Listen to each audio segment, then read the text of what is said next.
All right, now, folks, is Jay Powell forcing America into a recession? All right, that's the question. That's the subject of the riff.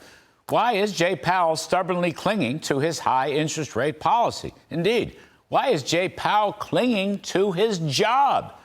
Fed Governor Adriana Kudlow just announced her resignation today. That's effective August 8th. I believe President Trump could actually name his own governor to replace her and then appoint that person as chairman of the Fed, all of which would be subject to Senate confirmation.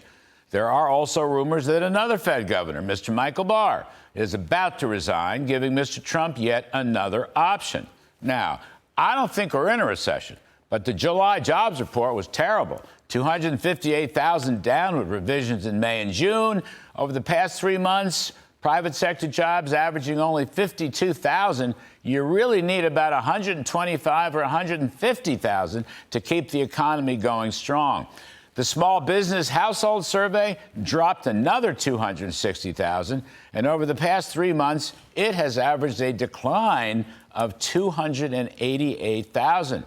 These are rough and tough numbers, not good. Now, fortunately, average wage earners are doing okay. Their incomes are going up over 5%, about twice the inflation rate. That is the best part of this story.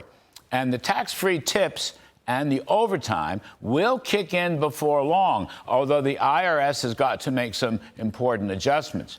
The strongest part of the economy right now is business investment, with full-cost expensing for factories as well as equipment. But Fed Governor Chris Waller, in his dissent at the meeting last Wednesday, had the story completely right. Monetary policy, too restrictive. Jay Powell's obsession with tariffs, completely misplaced. Waller even anticipated the downward job revisions, and he noted that private sector payroll growth is near what he called stall speed. And he said, and let me quote, "Total inflation is close to our target at just slightly above 2%. If we put aside tariff effects that I believe will be temporary," then he concluded that policy is 1.5% higher than it needs to be right now.